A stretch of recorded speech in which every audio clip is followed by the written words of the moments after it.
Bismillahirrahmanirrahim. Assalamualaikum warahmatullahi wabarakatuh. Alhamdulillah alamin.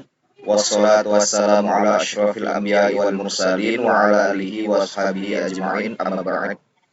Sahabat saya dimanapun berada yang dicintai Allah Subhanahu wa Ta'ala, Alhamdulillah senang sekali hari ini bisa kembali bertemu secara virtual dengan sahabat saya semuanya. Hari ini saya akan berbagi slide atau PPT yang telah dipadukan dengan aplikasi Bandicam. Jadi beberapa hari ini saya mengikuti pelatihan multimedia angkatan 1 di Balai Diklat Keagamaan Medan, dan kami dilatih untuk dapat menggunakan aplikasi Bandicam pada pembelajaran. Jadi, pada kesempatan ini saya telah menyusun materi PowerPoint, kemudian akan disambungkan dan ditampilkan menggunakan aplikasi Bandicam. Nah, materi atau konten yang saya pilih hari ini model-model pembelajaran. Tentu model-model pembelajaran ini tidaklah terkait dengan siswa kita yang akan kita ajarkan di kelas, namun lebih terkait pada guru yang akan menyampaikan materi. Namun yang terpenting adalah pada kesempatan ini kita akan menunjukkan bahwa aplikasi Bandicam ini akan sangat bermanfaat untuk kita dan akan mendukung keberhasilan pembelajaran yang dilakukan guru di kelas. Saya akan menunjukkan secara singkat, memaparkan secara singkat tentang materi PowerPoint yang dihubungkan dengan aplikasi Bandicam ini.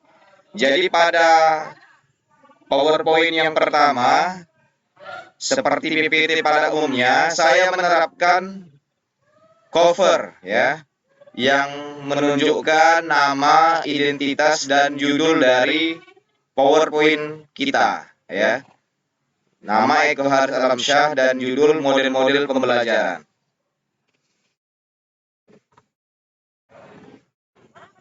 Baik, berikutnya adalah PowerPoint yang berisi tentang kurikulum vitae atau profil pemateri. Nah, ini sangat penting agar para pendengar, siswa kita, audiens kita tahu apa profil dari pemateri mereka. Tidak bertanya-tanya siapa nih, apa asal-usulnya, dan sebagainya. Jadi di kelas pun harus demikian agar siswa tahu pengalaman, kapasitas pendidikan dari gurunya. Mudah-mudahan ada yang membuat siswa kita menjadi termotivasi. Baik, ice breaking ini juga sangat penting untuk mengawali pembelajaran agar anak didik kita menjadi segar kembali, perhatian kembali untuk mengikuti proses pembelajaran. Di sini saya telah menyusun sebenarnya link video untuk ice breaking, cuma karena kita hanya mempraktekkan saja, jadi tidak saya tampilkan.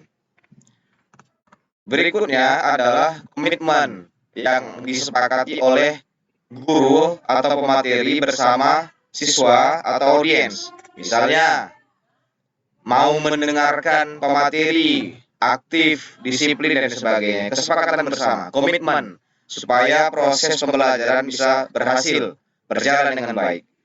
Selanjutnya adalah alur pembelajaran, harus dijelaskan bagaimana literasi situasi yang dilakukan oleh guru madrasah, kemudian orientasi konsep dari materi yang disampaikan, kemudian kolaborasi. Hari ini kita belajar secara kolaborasi, kerja kelompok, bekerja sama, kemudian refleksi. Yang pertama, tujuan pembelajaran harus diberikan oleh pemateri atau guru kepada audiensnya, pendengarnya, ya. Sehingga jelas pendengar tahu apa tujuan disampaikannya materi. Kemudian literasi situasi, ya. Apa model pembelajaran yang sering digunakan, ya. Artinya membaca keadaan yang ada di sekitar para pendengar, para audiens atau para guru, ya. Ini harus dilatih untuk memunculkan kepekaan, ya, bagi guru atau siswa, tergantung siapa audiens kita.